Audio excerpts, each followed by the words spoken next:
Hello everyone, আসসালামু আলাইকুম। শুরু করছি নিরাম্বরের রোদ্দুরের হাতছানি লিখনিতে বেলা শেখ পর্ব সংখ্যা ৯। গ্যারেজে বসে চায়ের স্বাদ নিচ্ছে রওশন মাহবুব, সঙ্গী কিশোর শফিসহ অনেকেই। মৌসুমের ঠান্ডা ঠান্ডা বৃষ্টি গরম ধোয়ার উড়ানো চায়ের স্বাদ বাড়িয়ে দিচ্ছে।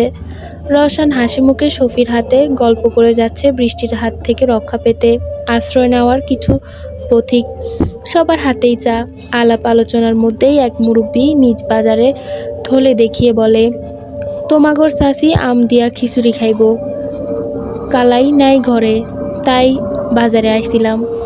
বাদল আটকা নিল, গেদার মা তো হেইডা বুঝো না, ক্যান ক্যান করবনি, আমি ইচ্ছা কইরাই ডিলামি করছি।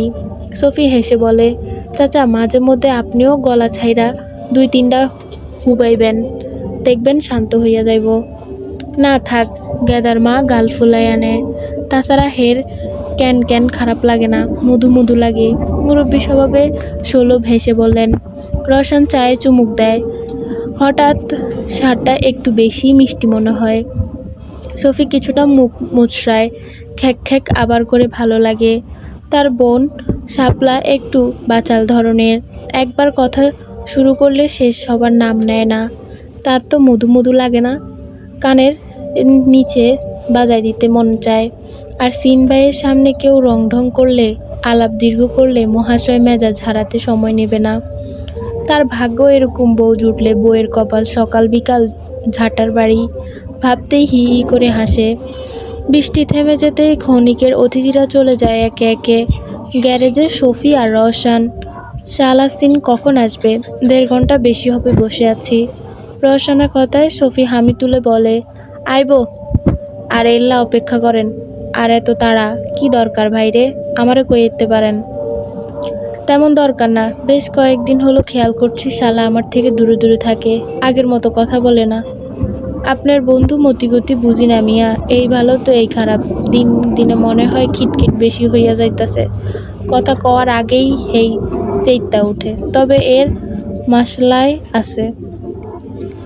রওশন প্রশ্নোত্তক চাহনি চাইলে শফি দাঁত কেলিয়ে বলে, বউ আইলে ঠিক হইয়া যাইব।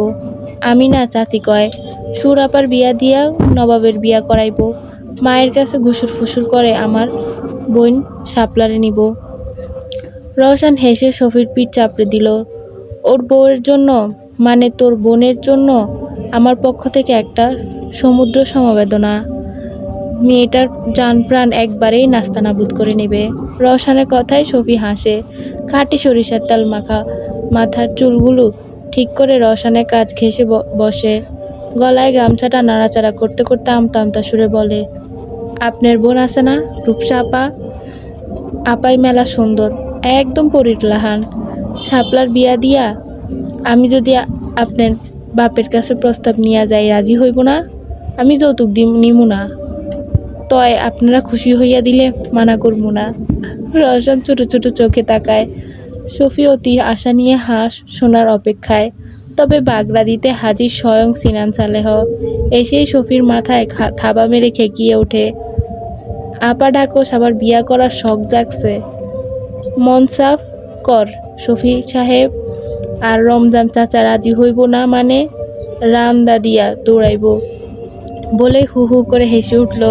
শফি নাক মুখ কুচকে নেয়, দাঁত কেলিয়ে করে বিড়বিড় করে সিনানের গোষ্ঠী শুদ্ধ উদ্ধার করে। তার সব ভালো কাজে বদ বেড়ার বাগড়া দেয়। কপালে বউ জুটবে না তোমার সিন ভাই, মনে মনে বিড়বিড় করে শফি উঠে নসিমের টায়ারের উপর বসে। সিনানের টুলে বসে টেবিলে কোনোই ঠেকিয়ে রয়। রওশন দিকে তাকিয়ে ভ্রু উঁচিয়ে কি ইশারা করে। রওশন পকেট থেকে এক প্যাকেট সিগারেট বের করে রাখে টেবিলের উপর। সিনান সাহালেও লুফে নেয় তা। পকেট খুলে একটা সলকা বের করে শুক টান দেয়, নাক মুখ দিয়ে ধোঁয়া ছেড়ে দেয়। কয়েকদিন হলো বালডারে ছুঁয়েও দেখি নাই। হাত টানা টানি চলছে খুব, পরে দিয়া দিবনে। এই পর্যন্ত কত প্যাকেট নিয়ে টেনেছিস, একবারও বিল পরিশোধ করিসনি সিন। সিন গাল মুখ চুলকায়। দাড়ি ছাড়তে হবে সেলুন দিয়ে, না থাক নিজেই কেটে নেবে। কি দরকার মানুষের টাহা দেওয়ার? কত প্যাকেট গেছে হিসাব আমার বলিস, একদিন সত্যিই দিয়ে দিব। আমি কারোর কাছে ঋণী থাকবার চাই না, বড়লোক বাপের পোলার কাছে তো আরও না।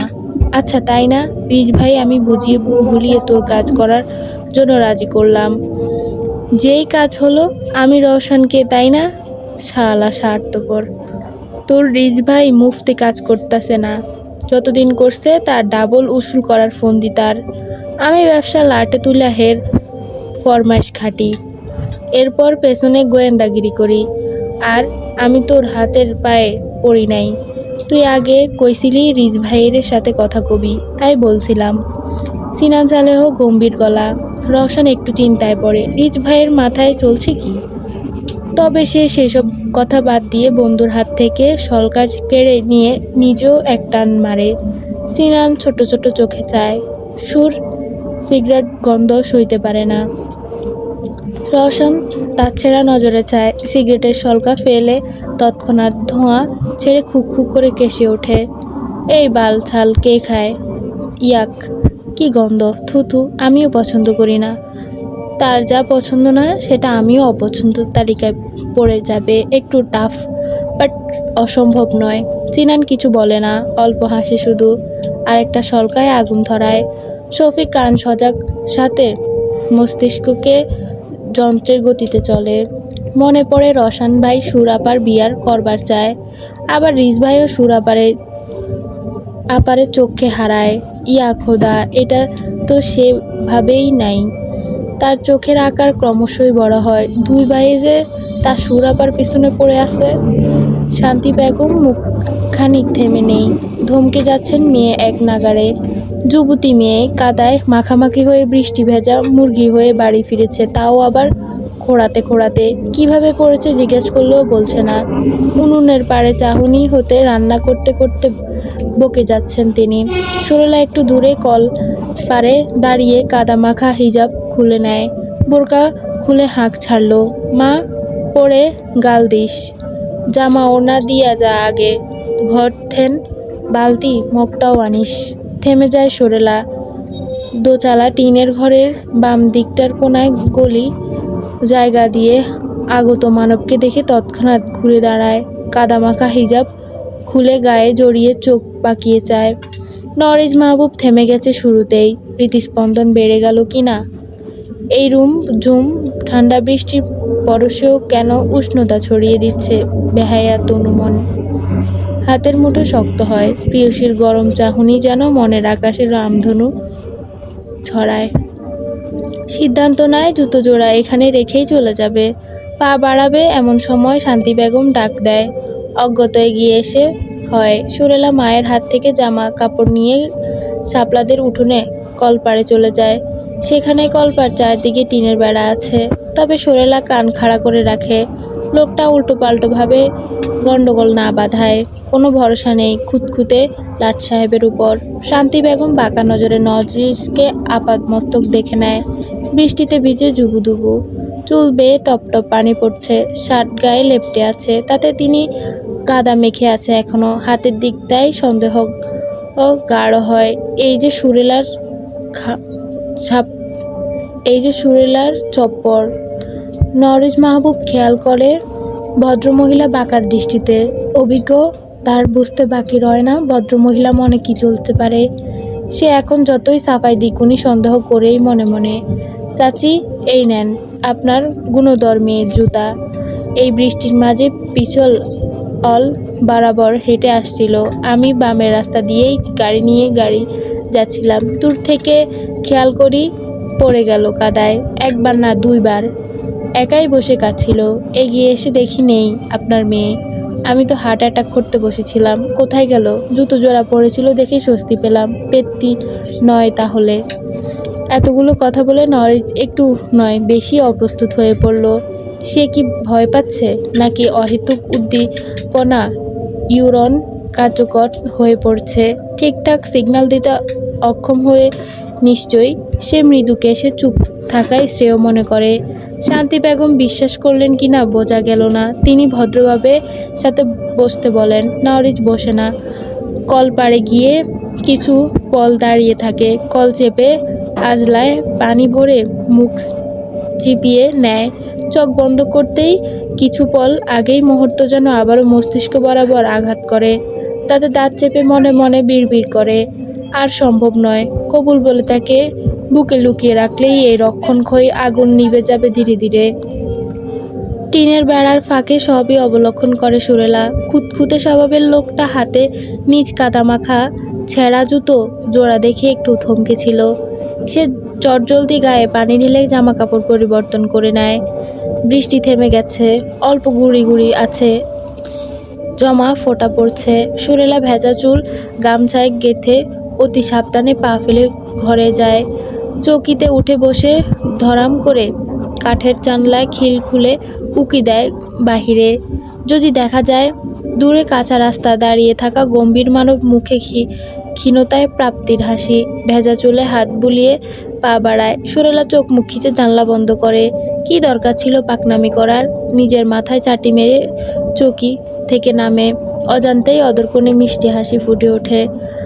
কান্তিমান আখি যুগল জলজল করে অচাওয়া স্বপ্নের ছোঁয়া। স্বপ্নে বিভোর আখি যুগল সম্মুখে দণ্ডায়মান মায়ের সন্দিহান চাহনি থেকে কিঞ্চিত ঘাবড়ায়। সত্যি কইরা ক দেহি, চেয়ারম্যানের পোলার লগে কোনো লটর ফটর নাই তো? কেদয় মাখামাখি হইয়া বাড়ি ফিরলি, হ্যাঁও পিছু পিছু আইলো তো ছেঁড়া জুতা নিয়া। মায়ের খুঁট ধরালো বাক্য কিশোরী ঘাবড়ালেও বুঝতে দেয় না। তেজি ঠাট বজায় রেখে জবাব দিল, কি কস তুই মা? আমি তো হেড দেখিই নাই, আর আজে বাজে কথা কবি না আমার সাথে নামে। আমি ভাত মাছ খাই, ভাইয়ের হাতে জবাই হইয়া শখ নাই। শর্ত মেজাজ গরম কইরা দিলি। শান্তি বেগম সন্দেহ তবুও কমে না। চুল যে তার এমনি পাকেনি, গন্ডগোল তো কিছু একটা আছেই। ভয় হয় তার, ছেলে জানলে বাড়িতে আগুন জ্বালাই দিবে। সালেহউদ্দিন হঠাৎ ডাকে সন্দেহ বীজ রেখে শান্তি বেগম বেরিয়ে এসে দেখে স্বামী হাস্যোজ্জ্বল মুখ, 2 হাত ভর্তি বাজার, বড় একটা সিলভার কার্প ঝুলছে হাতে। শান্তি নেই বাজার, বড় সিলকাপ মাছ আনছি, খাসির গোস্ত আনছি, সুরের পছন্দ না তুল লাইগা বাজার পাতিও আনছি টুকটাক, ধর ধর। আর সুর কই? বাবার গলায় আওয়াজ শুনে বেরিয়ে আসে সুরেলা। তার জন্য খাসির মাংস এনেছে শুনেই ভালো লাগলো। বাবা সচরাচর তার জন্যই কিছু আনে না। শান্তি বেগমও খুশি মনে সবে উনুন রেখে দেয়। সালেহউদ্দিন হাতে মুখে ধুয়ে ঘরে ঢুকে। সুরেলা গামছা বাড়িয়ে দিয়ে দেয় বাবাকে। সালেহউদ্দিন হাসি মুখে হাত মুছতে দেয়। পকেট থেকে কচকচা দুটো 100 টাকার নোট বের করে সুরেলার দিকে বাড়িয়ে দিল। 100 দিছিলি, ডাবল দিলাম রে কেদি, খুশি হইছস? সুরেলা অবাক হয়। জোলাবাড়ির টুকটাক সুতো তুলে 100 টাকা আয় করেছিল, জীবনে প্রথম আয়।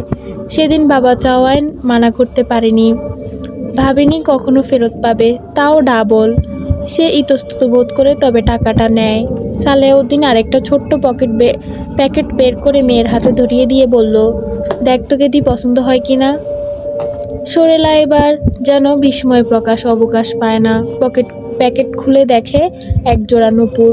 তার চোখের আকার বড় নয় হয়। বাবার দিকে অবাক চোখে চায়। সালাউদ্দিন দাঁত কেলিয়ে বলে, ওই মেলা দিন আগে মায়ের কাছে কুনুর কুনুর করতি নুপুর বানাই দিতে, হাতে টাকা আইলে শেখরার কাছ থেকে কইনা আনলাম, রূপার। পছন্দ হইছে? বাঘহারা সুরেলা, ডাগর ডাগর চোখে কোনায় নোনাচল জমেছে। বাবা যেমনই হোক না কেন, কিশোরী লুবি মনটা হাজারো না পাওয়া ভিড়ে এই অপ্রত্যাশিত পাওয়া তার মনকে কাঁদিয়েছে। কোনো মতে মাথা নেড়ে সায় জানালো। দরজায় দাঁড়িয়ে শান্তি বেগমও অবাক হয় ঢের, তবে অবাকতা প্রকাশ না ধরে শুধায়, অনেক বাজার করছেন, আবার নূপুর, এত টাকা কই পাইলেন সিনের বাপ? তোর পোলার মতো 10-20 টাকা কামাই করুম নাকি? একবারে বান্ডিল কামাইমু। কত কইরা ও কই, ওই গ্যারেজ বাদ দিয়া আয় আমার লগে। কানে ঢোকে না হের, করুক আমার কি, হের কপাল হেই খাইব। বলে খুশি মনে চৌকিতে বসে সালেহউদ্দিন। শান্তি বেগম কথা বাড়িয়ে চলে যায়। কথা বাড়লেই যে অশান্তি বাড়বে। ভাই আপন এত দূর থেকে ভাবিরে চিনলেন কেমনে? ভাবিরে চিনবো না তো আর কারে চিনবো? ভাইয়ের মনে আকাশে সবসময় ভাবি উইরা বেড়াই যে রিস ভাই বহুত দিন হইল বিয়া খাই না, আপনি জলদি ভাবির ঘরে তোলেন, কবজি ডুইবা বিয়ার দাওয়াত খামু। ভাই বিয়াতে রোস্ট দিয়েন কিন্তু। এইবার দলীয় সবাই মিছিলে পড়ে বিরিয়ানির সাথে রোস্ট দিলেন, অহনো জিবে লাইগা আছে। তাই তো না বাপু? হ জীবনের প্রথমবার খাইছিলাম রোস্ট। প্রথম ঢায়ে বটকা লাগলো, পরে মজাই লাগছে। সাঙ্গপাঙ্গের কথোপকথনে মনোযোগ নেই রিজ মাহবুবের। দক্ষ হাতে স্টিয়ারিং ঘুরিয়ে জিপ টানে। জিপের পেছনে সিটে বসা বাবু, তমাল, হারুন আর জামাল এক নাগাড়ে কথা বলেই যাচ্ছে।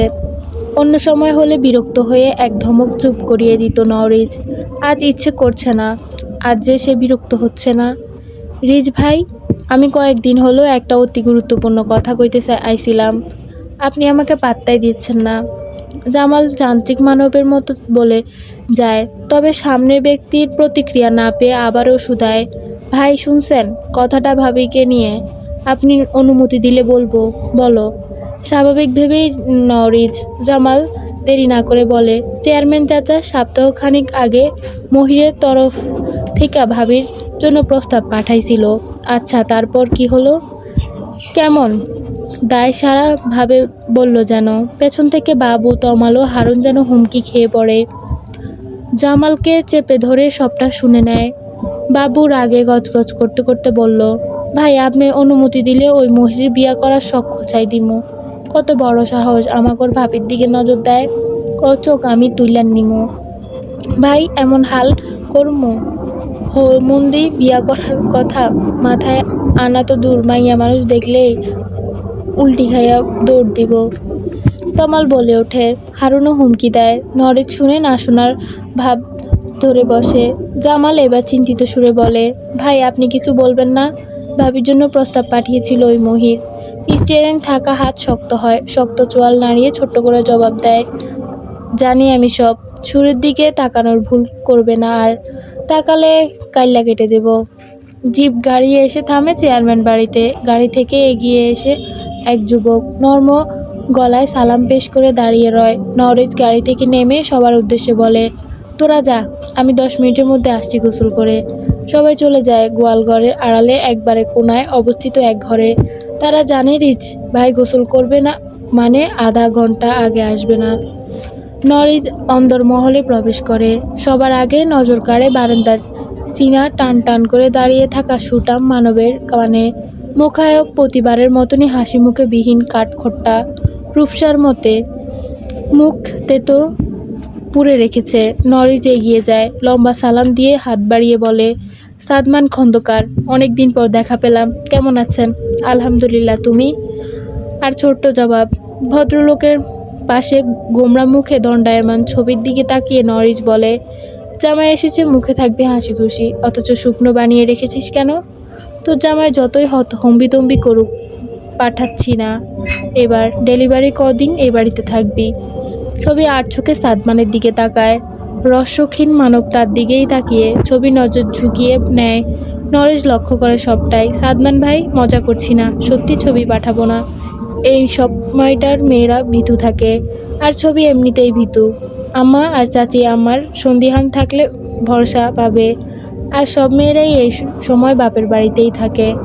নরেজের কথা শেষ হতেই জবাব শোনার অপেক্ষায় উপস্থিত সালিমা বেগম সহ বাকিরাও উৎসুক পানে তাকিয়ে। সাদমান ভনিতাহীন গলায় বলে, আম্মু অসুস্থ, কাজের মেয়ের উপর ভরসা পাই না, নিজেও কাজে ব্যস্ত থাকা হয়। রূপালী থাকলে আমি ভরসা পাবো। আর আমার মেয়েটা ভরসা কে হবে? তুমি কাজে ব্যস্ত থাকো হুঁশজ্ঞান হারিয়ে। মেয়েটা এই অবস্থায় বাড়িতে কিভাবে থাকবে? ওরও তো এই সময়টা একটু বেশি পরিমাণ যত্নের দরকার। সালিমা বেগমের কথায় সাদমান ছবির দিকে তাকায়, যে কিনাও নত মুখে দাঁড়িয়ে তার পাশেই। সে গম্ভীর গলায় বলে, রূপা যদি থাকতে চায় থাকুক, আমি রেখে যাওয়ার পক্ষে নই। দূরে রেখে যাওয়াই অশান্তি পাবো না একদণ্ড, শান্তি পাবো না একদণ্ড। বাকিটা রূপা দেখুক। বলে অপেক্ষা করে না ভদ্রলোক হনহনিয়ে চলে যায় দক্ষিণকার বারান্দা দিয়ে। রূপেলা রূপালী মাহবুব ওরফে ছবি ব্যতীত নয়নে তাকিয়ে থাকে, মায়ের দিকে তাকিয়ে অল্প হাসার চেষ্টা করে। আমি থাকবো না, কয়েকদিন পর ওনাকে নিয়ে আবার এসে যাব। কটা দিন? নরিচ হাত ঘড়ির চোখ বুলিয়ে নেয়, ঠোঁট বাঁকিয়ে ক্ষীণ হেসে বলে, জামাইয়ের পুতুল, এত ভয় পাস কেন? টাইট দিতে পারিস না? আরও কোথাও যাচ্ছিস না, বাকিটা আমি দেখে নেব। বলেই সে চলে যায় নিজ ঘরের দিকে। দরজায় দাঁড়িয়ে রূপসা গোমরা মুখে। বোন জামাইয়ের উপর বেজায় রাগ হয়। ছবি ওরফে রূপালী মায়ের দিকে তাকিয়ে কিছু বলবে, সামিনা বেগম থামিয়ে দেন। মেয়ের মাথায় হাত বুলিয়ে আশ্বাস দেয়, রিচ যখন বলেছে যেতে দিবে না, তার মানে সাদমান যতই তালবাহানা করুক নিয়ে যেতে পারবে না। ময়লা একখানা লুঙ্গি পরনে, ফুটায় পরিপূর্ণ সাদা গেঞ্জি, তাও হলুদ ভাব এসে গেছে। জঙ্গলে ভর্তি, মুখে খাবার পুড়ছে গপাগপ, যেন কতদিন অনাহারি। রক্তিম চোখে টু পেটে যেন রোম বেরোবে। পরপর 4 প্লেট মাংস ভাত খেয়ে ঢেকুর তুলে লোকটা। স্টিলের গ্লাসে ঢকঢক পানি পান করে গলা ভিজিয়ে নেয়। হে হে করে হেসে যায় আপন মনে। বাবু নাক মুখ কুচকে বলে, কি রে রাম, পেট ভরলো নাকি আরেক ডেস্কা আনমু?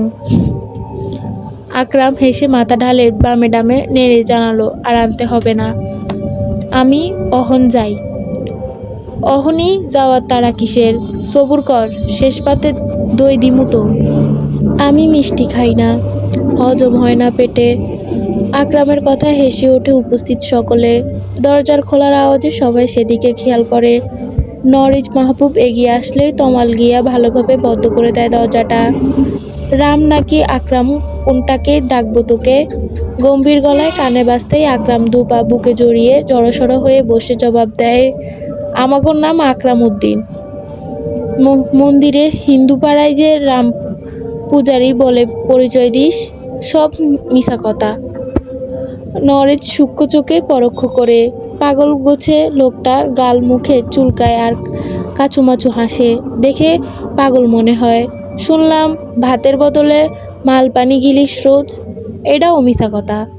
আচ্ছা, সবই দেখি মিছা কথা, তাইলে হতিটা কি?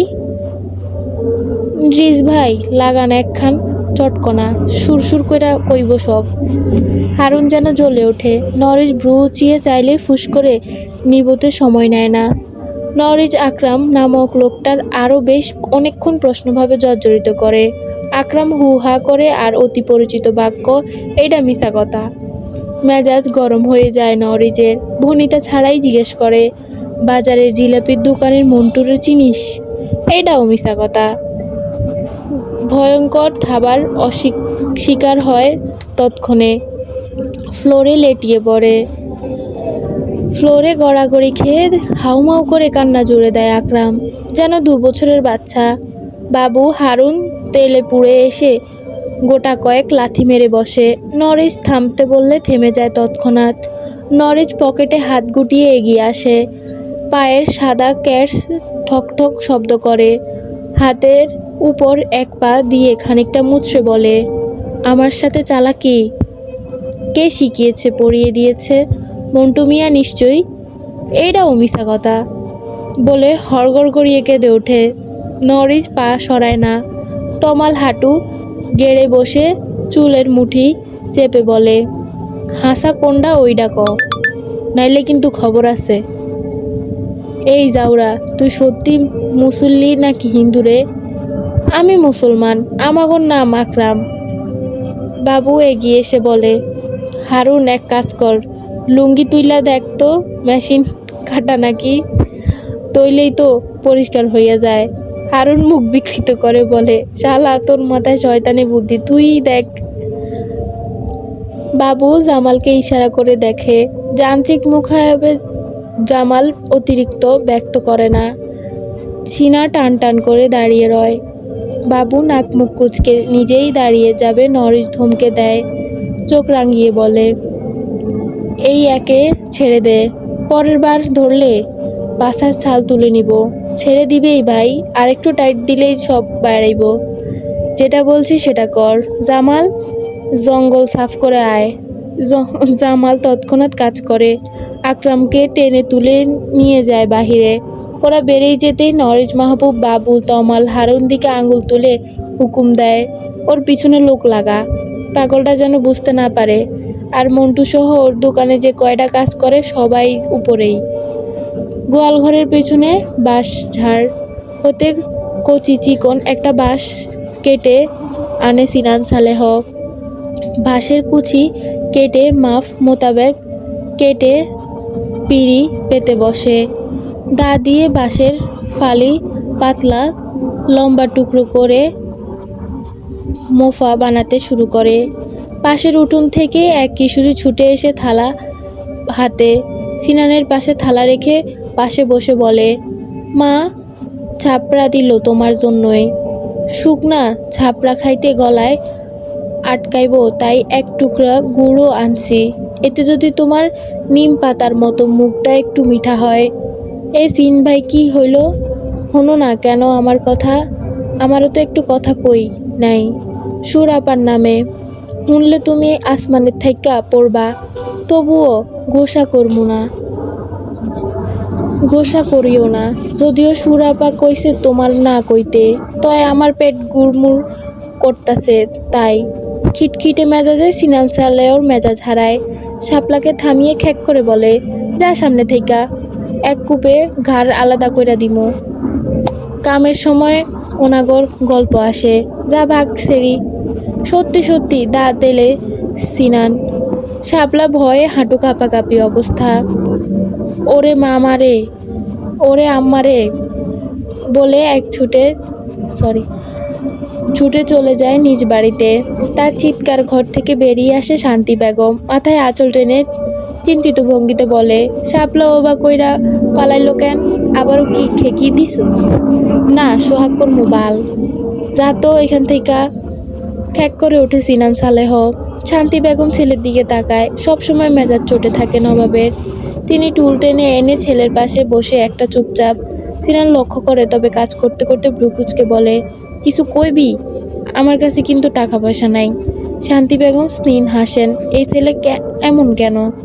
ছেলে পেটে থাকতে তো তিনি হাড়ি হাড়ি মিষ্টি খেয়েছেন, সব মিষ্টি গেল কই?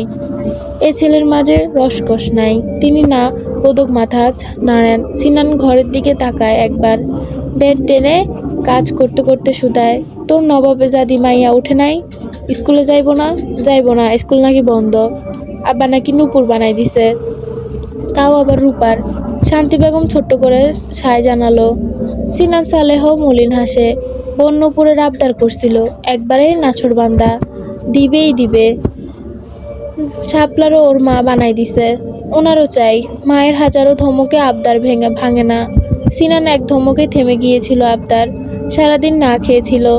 সিনান সোনা ময়না বলে মানাতে যায়নি। রাতে তাকে দেখেই ভাতের গামলা নিয়ে বসেছিল। ভেবেছিল সামনের ঈদে বানিয়ে দিবে এক জোড়া।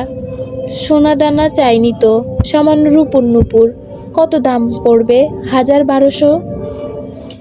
প্রথমবারের মতো তার দেওয়ার আগেই বোনের আবদার পূরণ হলো। ভালোই হইছে, তার টাকা বাঁচবো। তোর মাইয়া জোলা বাড়ি যায় অহন, ওর ঝুলিতে তো টাইক্কা টাকা। আব্বা কাল এত এত বাজার করলো, টাকা নিশ্চয়ই পাইছে কিছু। তোরও দিছে তাই না?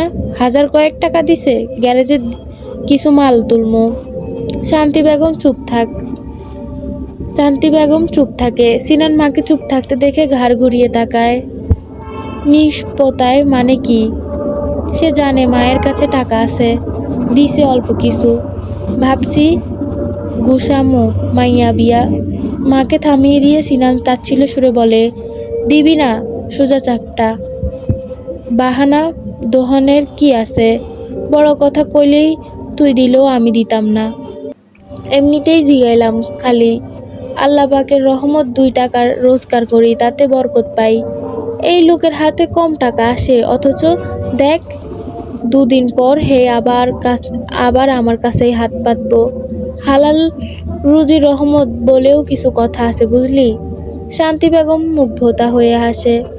সিনান গজগজ করে কাজ করে আর তিক্ত মেজাজ মুখে। এরই মাঝে সুরেলা ঘর থেকে বেরিয়ে আসে পরিপাটি হয়ে।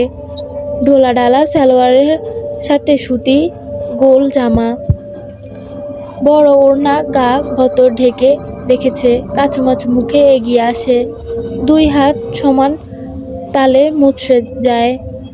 ভাবভঙ্গি দেখে বোঝা যায় কিছু বলবে, কিন্তু তাকে বলার সুযোগ দেয় না সিনান। আজ কাজ করতে করতে মায়ের উদ্দেশ্যে বলে, তোর মাইয়া কই যাইব? এই জোলাবাড়ি নাকি? শান্তি বেগম মেয়ের পানে চাইল। সরলা কণ্ঠ রোধ হয়ে আসে, ভাই কথা বলে না কতদিন হলো। যে কয়দিন হোক তার মনে হয় সে কয়দিন হলো মন খুলে কথা বলেনি কারোর সাথে। ইতস্ত বোধ করে বলে, হ্যাঁ ভাই। সিনান টোপা বাঁধা শেষ করে ঘুরে ফিরে দেখে হয়ে গেছে। খুব ভালো না হলেও অন্তত খারাপ হয়নি, যথেষ্ট ব্যবহারযোগ্য। যেন উঠে দাঁড়ালো, কলপাড়ে গিয়ে কল চেপে হাত মুখ ধুয়ে নেয়। রশিতে টানানো গামছা টেনে মুখ মুছতে মুছতে বলে, বাড়িটা আমার বাড়িতে যতদিন থাকবো আমার কথা অক্ষরে অক্ষরে মাইনা চলতে হইব। আমি চুপ আছি মানে এই না যে যেমন চাইবো তেমন চলবো। সাহস কত বড় জোলাবাড়ি চায় কাম করতে। পা বড় হইছে, আমি সিনান কাটতে সময় নিব না। বাড়ি থেকে বের হইলেই ওর একদিন কি আমার একদিন। একদম মেজাজ গলায় হুমকি। এই হুমকি কতটা বাস্তবিক সুরেলা শান্তি বেগম কারোরই অগোচর নয়। সুরেলা মাথা নত করে দাঁড়িয়ে রয় সেখানেই। কাজলে আঁকা ওই ডাগর ডাগর চাহনি শিশির কণা জমে এবারও থেব্র করে যায় কালো রেখা। বুক থেকে যেন ভারী কিছু বের হয়ে যায়। ওনার নাক মুখ মুছে দৌড়ে যায় এক পাকঘরে। টিফিনে ক্যারিয়ারে ভাত তরকারি ভরে দাঁড়িয়ে রয় হাসি মাখা মুখে। সিনান বাড়িয়ে আসে সাইকেল নিয়ে। সুরেলা দাঁড়িয়ে থাকতেও দেখেও ভাবান্তর নেই। সুরেলা মিনমিন সুরে বলে, ভাই দুপুরের খাবার সময় মতো খাইয়ে নিও কিন্তু। গরমের দিন, মইরা নরম নষ্ট হয়ে যাইব নইলে। নিজেই পেছনে বসার জায়গা বেঁধে নেয় ভালোভাবে। শফির উদ্দেশ্যে হাঁক ছেড়ে সিনান চালেও সাইকেল টানে। পেছন থেকে বোনের সাবধান ধ্বনি শুনে গম্ভীর শুনে হাসির ঝিলিক দেখা যায়। তাই চলে যেতে সুরেলা রয়েকে বসে, গালে হাত ঠেকিয়ে মিষ্টি করে হাসলো।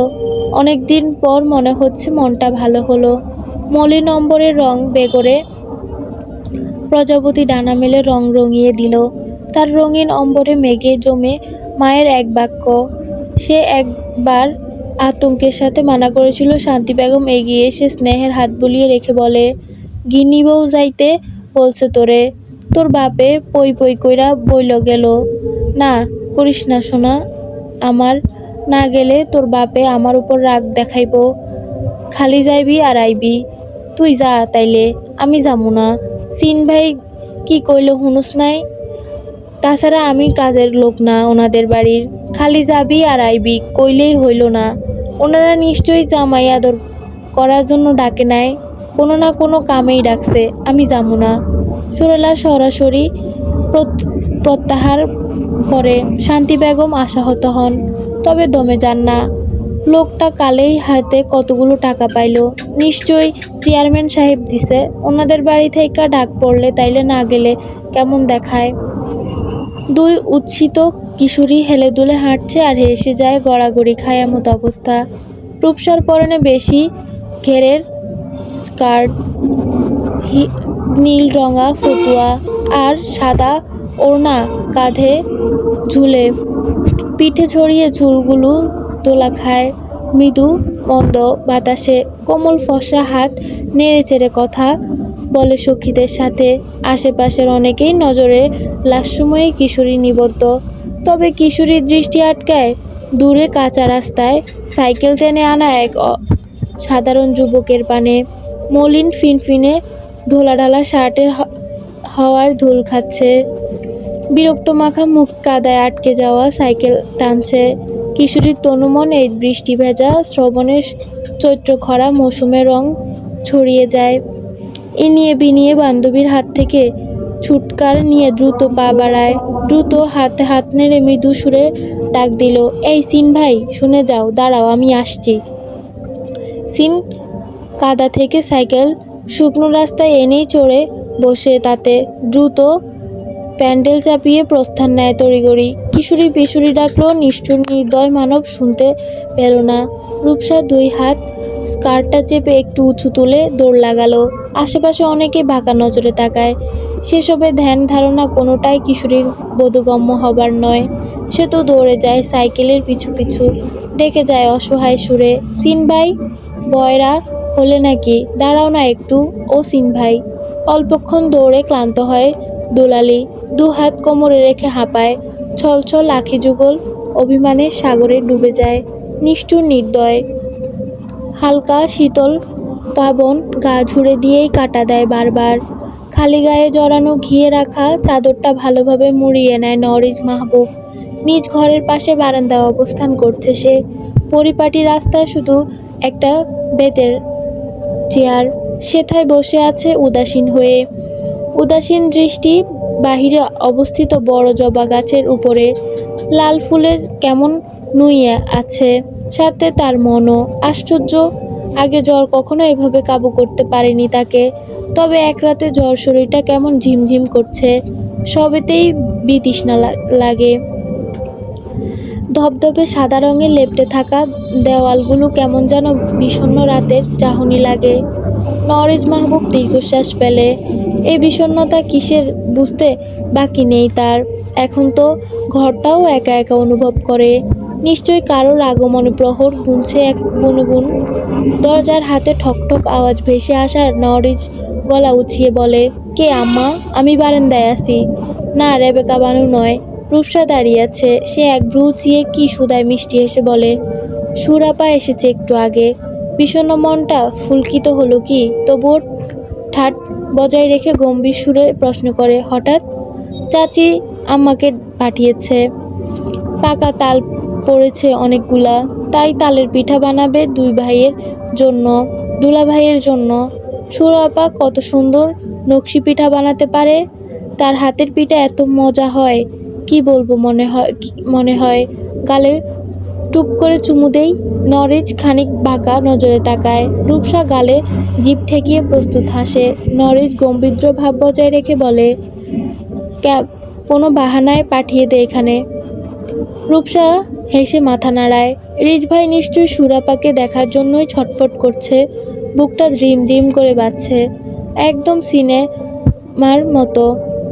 আর জ্বরের আক্রমণ অসুস্থ রিজ ভাই প্রিয়সী প্রিয়ময় বদনখানি দেখে পুলকিত হবে, সব জ্বর গায়েব হয়ে যাবে মুহূর্তেই। এত সুরাপা নয়, রিজ ভাইয়ের নাপা এক্সট্রা। সে উচ্ছ্বসিত দ্রুতি ছড়িয়ে চলে যায়। ভালোবাসার দেখতে ভালোই লাগে তার। রূপসা চলে যেতেই নওরিজ গা হতে চাদর সরিয়ে ফেলে। উন্মুক্ত হয় বলিষ্ঠ গতরখানি। একটু আগে শীতলতার আবেশ গা শিরশির করলেও এখন উষ্ণতা পড়ে যাচ্ছে। চাদরের উপর সূক্ষ্ম দৃষ্টি নিক্ষেপ করে তাচ্ছিল্য ভঙ্গিতে আওড়ায়, সুরেলা। ছোট্ট নামটি যথেষ্ট ছিল ঠান্ডা অনুভূতি উষ্ণতা কনভার্ট করার জন্য। ধিক্কার তোমার উপর, গায়ে লেপ্টে থেকেও উষ্ণ করতে পারোনি। তোমার তো দোতলা থেকে লাফিয়ে নিজেকে শেষ করা উচিত। চাদরখানা ছুঁড়ে ফেলে। দোতলা হতে নিজ ঘরে ফিরে আসে। আলমারি হতে শুভ্র ফুল হাতা গেঞ্জি বের করে পরে নেয়। টকটক আওয়াজ কর্ণগোচর হতেই সজাগ হয়। এলোমেলো চুলকে হাত বুলিয়ে পরিপাটি করে বলে, কাম। কাঙ্ক্ষিত রমণী দেখা মেলে না। ঘরে প্রবেশ করেই রেবেকা ভানু আঁচলে চাবির গোছা টুংটাং শব্দে সুর তুলে এগিয়ে আসে। ছেলের কপালে হাত রেখে তা মাত্রা পরোক্ষ করে উদ্বিগ্ন সুরে মতামত ঢেলে শুধায়, জ্বর এখনো আছে? ঠান্ডাও লেগেছে দেখছি। কি দরকার ছিল কাল বৃষ্টি ভেজার? খারাপ লাগছে? না আম্মা, ঠিক আছি আমি, টেনশন করবেন না। আব্বা বেরিয়েছে সদরের উদ্দেশ্যে। হ্যাঁ, সেই ভোরবেলায়। রমজান ভাইও আসে, পাঠিয়েছি। তুই নিচে চল, পিঠা বানাবে। গরম গরম দুটো খেয়ে ওষুধ খাবি, লক্ষ্মী ছেলের মতনই। মায়ের আহ্লাদের গলায় অল্প হাসে নওরিজ। পরপরে দিয়ে হাঁচি রুমাল নাক মুছে নেয়। চাচি আম্মা বানাবে পিঠা নাকি নওরিন? শান্তির মেয়ে কি যেন নাম, সুরমা না কি যেন, সুরেলা নাম তার। নওরিজ সুদূরে দেয়। রেবেকা বানু খানিক বাঁকা নজরে তাকেও অত শত ভাবে না, হেসে বলে, হ্যাঁ, ওই হবে। মেয়েটা ভালোই পিঠা বানায়, তাই ডেকে পাঠিয়েছি। সকালে আসার কথা ছিল, দুপুর গড়ায় এলো। ডেকে পাঠালে ওদের ভাব হয় যে যাক, তুই নেমে আয় জলদি। রেবেকা বানু ঘর ছেড়ে বেরিয়ে যাবে, নরিজ থমকে যায়। আম্মা, মেয়ে এখন বড় হয়েছে, বড় কথা বলো শান্তি চাচি। আর এ বাড়িতে কাজ করে না, তুমি ওনার মেয়েকে কাজের মেয়ে ভেবে বসো কেন? নিশ্চয়ই কাজের লোকের অভাব নেই, থাকলে বলতে পারো, আমি ব্যবস্থা করছি। রেবেকা বানু মুখটা থমথমে, ফিরে এসে ছেলের মুখোমুখি হয়ে দাঁড়ায়। মুফতে ডাকিনি, পারিশ্রমিক দিয়েছি। আর কাজের মেয়ে ভাববো না তো কি, ঘরের বউ ভেবে মাথায় তুলে রাখবো রিজ? মাঝে মাঝে কেমন বেখাপ্পা কথা বলো। ঘরের বউ ভেবে রাখতে পারো মাথায়। মেয়েটা অযোগ্য নয় মোটেই। নরিজ শান্তি বাক্য রেবেকা বানু বুলি হারিয়ে ফেলতেন, নিয়েও ফেলেন না। ভাবে হয়তোবা রওশনের কথা জানে ছেলেটা, তিনি আর তর্ক জড়ান না। কে কতটা যোগ্য তা আমারও বুঝি রিজ। ফ্রেশ হয়ে নিচে এসো, সবাই অপেক্ষা করছে বলে চলে যায় ভদ্রমহিলা। নরিজ উষ্ণ শ্বাস ফেলে স্বচ্ছ আয়নায় আবারও দেখে নেয় নিজেকে। নাকটা লাল হয়ে আছে। হবে না, হাঁচি দিতে দিতে জানহারা। আবারও হাঁচি দিয়ে রুমাল ব্যবহার করে ঘর ছেড়ে বেরিয়ে আসে। নিচতলায় নেমে দক্ষিণের দিকে আলিশান দরজা ঠেলে দরজায় ব্যস্ত নয়ন যুগল চেনা পরিচিত ভিড়ে ঝুঁকে যায় প্রিয়াকে খুঁজে পেতে। ব্যাগ পোহাতে হয় না, ছোট উঠোনে মোড়া পেতে বসে হেসলে লাকড়ি ঠেলছে। ধাউ ধাউ করে প্রজ্বলিত হেসেলের উজ্জ্বল আলোয় শ্যামমুখটা যেন জ্বলজ্বল করে ওঠে। রুদ্রঞ্জল মায়াবী মুখশ্রী মুখটা দর্শন গা জুড়ে আবারও সেই শিশির অনুভূতি জেগে ওঠে। মাথা চাড়া দিতেই গা ঝাড়া দিয়ে ওঠে। সে যে সর্বনাশা জলস্ব।